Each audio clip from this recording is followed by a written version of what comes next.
नमस्कार दोस्तों। डेट है आज की 25 मई 2021 और स्वागत है आपका एटोरियल डिस्कशन में। आज हिंदू में इम्पोर्टेंट आर्टिकल्स हैं नहीं, मतलब एक ही इम्पोर्टेंट इशू है पोक्सो एक्ट 2012 से संबंधित। इसे हम डिस्कस कर लेंगे। बिजनेस लाइन का एक आर्टिकल हम डिस्कस करेंगे जो कि है कॉर्पोरेट गवर्नेंस से संबंधित। इसे आप रिलेट करोगे जीएस पेपर 4 एथिक्स से। वैसे देखो, आप में से कुछ लोगों का ये भी सजेशन है, क्योंकि अब प्री डिले हो चुका है तो आने वाले जो 3-4 महीने हैं इनमें हम एथिक्स का कुछ ना कुछ डिस्कस करना फिर से स्टार्ट करें, ताकि प्री से पहले एथिक्स एक बार आपका रिवाइज हो जाए। कर सकते हैं, मतलब आपका सजेशन है तो कैसे इनकार कर सकते हैं। तो कल या परसों से हम एथिक्स का कोई क्वेश्चन, डेफिनेशन, ऐसा कुछ ना कुछ केस स्टडी टाइप फिर से डिस्कस करना स्टार्ट कर देंगे, कल से या परसों से, क्योंकि अभी 2-3 दिनों से ट्रैवलिंग चल रही है जिस वजह से वीडियो भी लेट से आई कल। तो एज सुन एज पॉसिबल हम ये एथिक्स का कुछ ना कुछ डिस्कस करना स्टार्ट कर देंगे। अभी डिस्कशन स्टार्ट करते हैं। First important article POCSO act 2012 से संबंधित है। आप जीएस पेपर 2 के इस टॉपिक से आर्टिकल को रिलेट कर सकते हो। ये एस्पेक्ट्स हम कवर करेंगे इस आर्टिकल के डिस्कशन में। सबसे पहले आप ये बताइए, पोक्सो एक्ट 2012 किससे संबंधित है? देखो, ये एक्ट चाइल्ड एब्यूजेस से संबंधित केसेस से डील करता है। 2012 में ये एक्ट आया था और ये एक्ट एक बहुत ही मजबूत लीगल फ्रेमवर्क प्रोवाइड करता है। कौन से केसेस से डील करने के लिए? बच्चों को offences of sexual assault, offences of sexual harassment और चाइल्ड पोर्नोग्राफी संबंधित केसेस से बचाने के लिए। और ख़ास बात देखो इस एक्ट की ये है, जब आरोपी पर केस चलता है ना इस एक्ट के तहत, तो हर एक स्टेज पर, जैसे बच्चों की गवाही होती है, हर एक स्टेज पर बच्चों के इंटरेस्ट को ख्याल में रखा जाता है। जैसे बच्चों की गवाही ऐसे नहीं होती खुले आम कोर्ट में, ओपन कोर्ट में, नहीं, मतलब ऐसे इन्वायरमेंट में बच्चों की गवाही होती है कि आसपास कोई मौजूद ना हो और बच्चे भयभीत ना हों। तो हर एक स्टेज पर बच्चों के इंटरेस्ट का ख्याल रखता है ये एक्ट। और ministry of women and child development ने खूब जोर लगाया था इस प्रकार के एक्ट को लाने के लिए। इसके अलावा 2019 में इस एक्ट में अमेंडमेंट भी किया गया था। क्यों?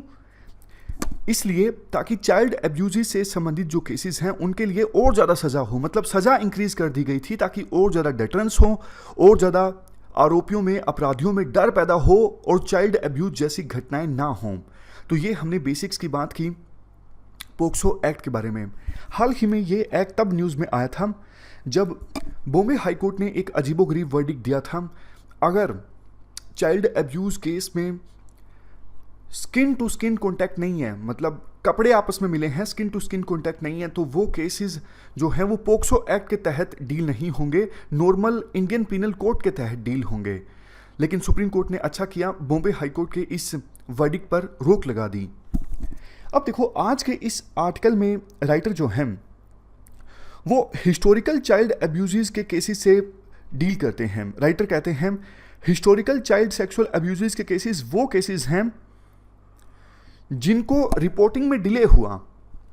देखो एक सेकंड, मैं आपको कायदे से बताता हूं। जो कोई भी कानून है वो ये कहता है, जब भी कोई क्रिमिनल ऑफेंस घटित हुआ है ना, जैसे मर्डर हुआ है, तो आप ऐसे क्रिमिनल ऑफेंसेस को उसी समय रिपोर्ट करोगे, तत्काल।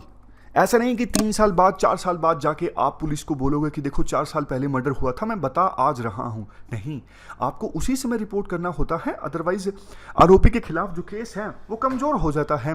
तब तक आपको कोई एविडेंस नहीं मिलेगा, ना फिजिकल एविडेंस, ना ही मेडिकल एविडेंस। लेकिन देखो, राइटर कहते हैं चाइल्ड एब्यूज के केसेस को आपको अलग ढंग से हैंडल करना चाहिए। समझ गए? वैसे ला ये कहता है क्रिमिनल ऑफेंसेस को आप जल्द से जल्द रिपोर्ट करो। इवन काफ़ी सारे सेक्शंस के तहत तो एक लेवल के बाद मानता ही नहीं, मतलब कोड ऑफ क्रिमिनल प्रोसीजर ये कहता है कि 3 साल के अंदर अंदर ये ऑफेंस रिपोर्ट करना जरूरी है, उसके बाद हम नहीं मानेंगे। जैसे सेक्शन 354 ऑफ आईपीसी है, ऐसे केसेस में 3 साल के अंदर अंदर, जब घटना घटी है ना, 3 साल के अंदर अंदर रिपोर्टिंग जरूरी है। बट वही बात जैसे मैंने आपको बताया, चाइल्ड अब्यूज के केसेस अलग केसेस हैं। क्यों? देखो, बच्चे के साथ जब इस प्रकार की गलत हरकत होती है ना, तो काफ़ी बार तो बच्चा बहुत ज़्यादा डर जाता है वो बता ही नहीं पाता किसी को कि मेरे साथ इतना बुरा हुआ है। काफ़ी बार बच्चे को इतनी समझ नहीं होती कि उसे ये पता लगे कि मेरे साथ इतनी गलत घटना हुई है, मतलब उसे ऑफेंस की ग्रेविटी का नहीं पता होता। और काफ़ी बार जो सामने वाला आरोपी है, अपराधी हैं, वो डरा धमका देता है बच्चे को कि अगर तुमने किसी को बताया तो मैं ये कर दूंगा, मैं तुम्हारे माँ बाप को नुकसान पहुंचाऊंगा। इस प्रकार की धमकी दी जाती है। बहुत बार बच्चे को ये भी लगता है, क्योंकि देखो चाइल्ड अब्यूज़ के केसेस बहुत बार फैमिली में भी सामने आते हैं, तो इस प्रकार से बच्चों को यह भी लगता है कि मेरी बात का कोई विश्वास नहीं करेगा कि हाँ, फैमिली मेंबर ने इस प्रकार की घटना को अंजाम दिया है। काफ़ी बार बच्चे ह्यूमिलिएशन के डर से नहीं बता पाते कि इतनी गलत घटना हमारे साथ हुई है। तो इसलिए रिपोर्टिंग जो है चाइल्ड अब्यूज़ के केसेस की बहुत बार डिले से होती है। लेकिन जैसा हमने डिस्कस किया कि जुडिशरी काफ़ी बार देखो पोक्सो एक्ट के तहत उन केसेस को मानने से इनकार कर देती है कि नहीं, इतने समय बाद आप रिपोर्ट कर रहे हो, इस केस को हम पोक्सो एक्ट के तहत डील नहीं करेंगे। एक केस स्टडी है, ये केस स्टडी आप देखिए। 2018 में एक चाइल्ड अब्यूज सर्वाइवर महिला पूर्णिमा गोविंदा राजुलू, इन्होंने देखो कहा कि 40 साल पहले जब मैं बच्ची थी तो मेरे साथ चाइल्ड अब्यूज हुआ था, आप केस अभी दर्ज कीजिए। लेकिन पुलिस ने केस दर्ज करने से मना कर दिया कि हम अब 40 साल बाद केस नहीं दर्ज करेंगे। तो पूर्णिमा ने एक ऑनलाइन पिटीशन चलाई। उनका कहना था कि देखो, मेरा फिलहाल का मकसद अवेयरनेस फैलाना है कि ताकि और किसी के साथ इस प्रकार की घटना होती है तो वो चुप ना रहे, वो बताए, रिपोर्ट करे उस केस को, ताकि जो अपराधी है उसे सजा दिलाई जा सके। जब तो पूर्णिमा गोविंदा राजुलू ने 40 साल बाद ये पिटीशन चलाई तो अवेयरनेस फैली, सरकार पर भी प्रेशर बना। तो ministry of women and child development के कहने पर union ministry of law and justice ने यह क्लैरिफाई किया कि पोक्सो केसेस के लिए अप्लाई करने के लिए कोई टाइम लिमिट नहीं है कि हाँ 4 साल के अंदर अंदर आप चाइल्ड अब्यूज की घटना को रिपोर्ट करोगे तभी उसको पोक्सो एक्ट के तहत डील किया जाएगा, अदरवाइज नहीं। ऐसी कोई लिमिट नहीं है, ऐसा ministry of law and justice ने क्लैरिफाई कर दिया है। बट देखो, दिक्कत एक पता है क्या है? दिक्कत एक ये है, अब 2012 से पहले की जो घटनाएं हैं, क्योंकि ये एक्ट तो 2012 में आया था पोक्सो एक्ट, लेकिन 2012 से पहले की जो घटनाएं हैं उन पर ये एक्ट लागू नहीं होगा, क्योंकि एक्ट तो तभी लागू होगा ना जब ये एक्ट आया था, 2012 में आया था। उससे पहले जो चाइल्ड अब्यूज के केसेस हो चुके हैं उन पर तो ये एक्ट लागू नहीं होगा। और पहले तो सजा कम होती थी चाइल्ड अब्यूज संबंधित केसेस में। तो अगर 2011 की घटना रिपोर्ट हुई है ना, तो फिर अपराधी को उतनी सजा नहीं मिलेगी जितने की पोक्सो एक्ट के तहत प्रोविजन है। तो राइटर ये कहते हैं, जो हिस्टोरिकल चाइल्ड अब्यूज के केसेस है ना 2012 के पहले से भी, तो उनको डील करने के लिए सरकार को अलग से गाइडलाइंस जारी करनी चाहिए। ऐसी गाइडलाइंस यूके ने जारी की थी 2003 में, और इंडिया में भी इसी प्रकार की गाइडलाइंस जारी होनी चाहिए। कंक्लूजन में ये बोला जाता है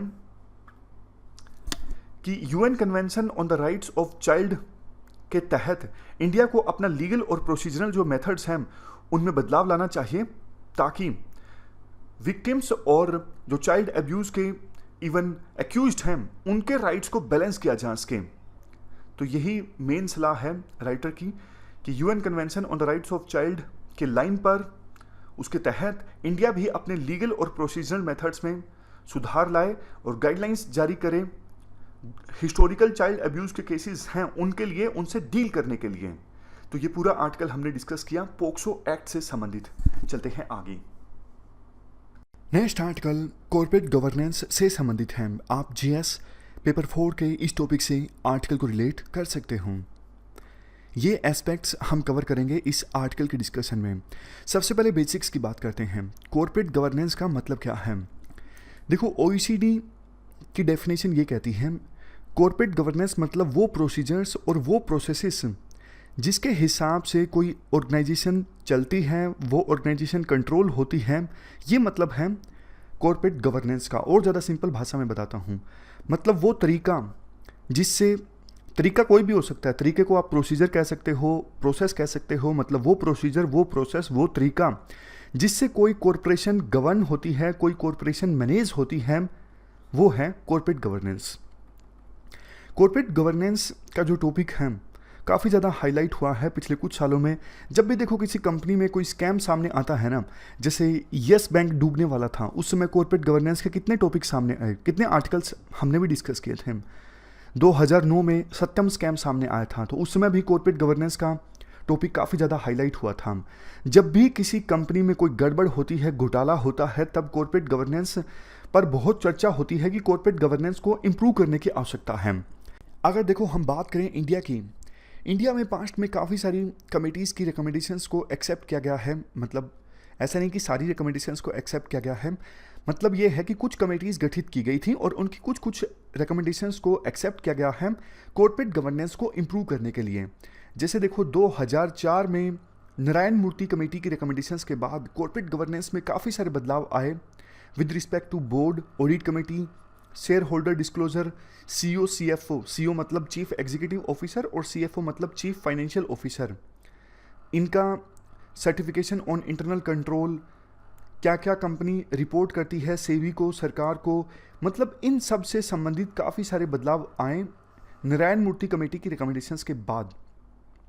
उसके बाद 2009 में सत्यम सॉफ्टवेयर स्कैंडल सामने आया, तो और ज़्यादा सरकार ने टाइट कर दिया कॉर्पोरेट गवर्नेंस से संबंधित नॉर्म्स को, ताकि कंपनीज जो हैं वो धांधलेबाजी ना कर सकें, खास करके लिस्टेड कंपनीज के लिए। इसके बाद देखो 2013 में कंपनीज एक्ट 2013 आया था। इस एक्ट ने और ज़्यादा प्रोविजंस किए, बोर्ड प्रोसेस, बोर्ड मीटिंग्स कब कब होगी, इंडिपेंडेंट डायरेक्टर्स होना नेसेसरी है, अकाउंटिंग स्टैंडर्ड्स अच्छे होना जरूरी है, audit committee meetings, related party transactions और फाइनेंशियल स्टेटमेंट्स को डिस्क्लोज करना।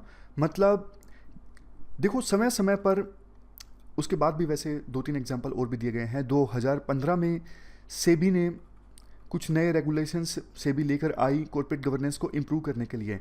लेकिन देखो मेन एसेंस जो है राइटर के कहने का वो ये है कि पिछले 20 सालों में सरकार जो है ना, वो कॉर्पोरेट गवर्नेंस संबंधित नॉर्म्स को टाइट करती जा रही है, लगातार टाइट करती जा रही है। जैसे ही कोई मतलब बुरा केस सामने आता है कि कॉर्पोरेट गवर्नेंस खराब सामने आई है, तो सरकार एक नया रूल लेके आ जाती है, एक नया कानून लेके आ जाती है, एक नई गाइडलाइन लेके आ जाती है। लेकिन इससे होता क्या है, कंपनीज पर जो कंप्लायंस बर्डन है वो बहुत ज़्यादा बढ़ गया है। ये राइटर का मेन पॉइंट है। राइटर कहते हैं कि देखो जरूरी है, सरकार की मंशा जो है ना वो सही है कि हाँ कॉर्पोरेट गवर्नेंस अच्छी होनी चाहिए, बट अब इतना सारा कंप्लायंस बर्डन है कंपनीज पर। जैसे एग्जांपल भी देते हैं, जैसे ही साइबर अटैक का केस सामने आता है, तुरंत कंपनी को बताना है कि हाँ हमारी कंपनी में ये साइबर अटैक हुआ है। राइटर कहते हैं देखो शुरुआत में तो कंपनी को ही नहीं पता होता कि क्या हुआ है क्या नहीं हुआ है, बहुत समय लग जाता है एसेस करने में क्या वास्तव में साइबर अटैक हुआ है या फिर नहीं हुआ है। बहुत बार इतना केस कॉम्प्लेक्स होता है कि उसे आसान शब्दों में बताना मुश्किल होता है, जबकि अगर किसी कंपनी ने बताया कि हमारे ऊपर साइबर अटैक हुआ है तो और वो केस पब्लिक में सामने आया, तो जाहिर तौर पर जनता का जो ट्रस्ट है उस कंपनी के ऊपर गिरेगा। हो सकता है उस कंपनी के शेयर एकदम से नीचे गिर जाएं, हो सकता है इन्वेस्टर का भरोसा जो है उस कंपनी के से ऊपर टूट जाए। तो मतलब सरकार कई बार समझती नहीं है कि कंपनी किस किस दौर से गुजरती है, मतलब उस पर क्या बीत रही होती है जब ये केस सामने आता है। सरकार को कंपनी के नज़रिए से भी ये सब चीज़ें सोचनी चाहिए। सरकार देखो जनता की दृष्टिकोण से सोचती है, वो तो बहुत ही अच्छी बात है, वो तो सर्वोपरि है, लेकिन कई बार देखो कंपनी के पर्सपेक्टिव से भी हमें चीज़ों को सोचना चाहिए। राइटर एक बात ये भी कहते हैं कि देखो अभी कंप्लायंस बर्डन इतना ज़्यादा है, इतने ज़्यादा रूल्स को फॉलो करना है, इतने ज़्यादा पेपर्स को डिस्क्लोज करना होता है कंपनी को कि वो अपने एक्चुअल बिजनेस पर ध्यान ही नहीं दे पाते। उनका पूरा ध्यान कंप्लायंस पर चला जाता है कि हाँ सरकार के ये नियम हैं, इनको मानना है। बहुत ज़्यादा टाइम उनका इन रूल्स को मानने में ही चला जाता है। एक्चुअल उनका जो बिजनेस ट्रांजेक्शन है उन पर वो ध्यान नहीं दे पाते, इसलिए कंपनी की जो प्रोडक्टिविटी है वो भी कम हो जाती है। तो अब क्वेश्चन उठता है क्या किया जाए। राइटर देखो एक मेन सजेशन ये देते हैं कि बहुत सारी कंपनीज तो ऐसी हैं जो सभी सरकार की गाइडलाइंस को फॉलो करती हैं, मतलब वो ऑनेस्टली टैक्स पे करती हैं और जो भी सरकार कहती हैं उन गाइडलाइंस को वो कंपनीज मानती हैं। उनका ट्रैक रिकॉर्ड भी अच्छा है कि वो वैल्यूज से काम करती हैं। तो आप ऐसी कंपनीज को ट्रैक रिकॉर्ड देखते हुए उनको अलग कैटेगरी में रखिए। जैसे बैंड बना सकती है सरकार, फॉर एग्जाम्पल एक बैंड हो ग्रीन बैंड, वो कंपनीज जो ग्रीन बैंड में आती हैं उनको लेस कंप्लायंस फॉलो करना होगा, उनको मतलब वो फुल रूल्स तो फॉलो करेंगी, लेकिन ऐसा नहीं कि बार बार ये रिपोर्ट पब्लिश करो, आप इमीडिएटली सरकार को बताओ कोई साइबर अटैक हुआ है। अरे भैया, उन कंपनीज का ट्रैक रिकॉर्ड अच्छा है, वो एथिकली काम करती हैं, एथिकली टैक्स पे करती हैं, एथिकली बिजनेस करती हैं, तो फिर ऐसी कंपनीज के ऊपर से आप कंप्लायंस को थोड़ा कम कर दो, ताकि जो नीचे वाली कंपनीज हैं, मान लीजिए जो रेड बैंड में आती हैं, जिनका ट्रैक रिकॉर्ड अच्छा नहीं है, इन कंपनीज के ऊपर आरोप रहा है धांधलेबाजी का, तो ऐसी कंपनीज के ऊपर जो कंप्लायंस बर्डन है वो ज़्यादा रखो।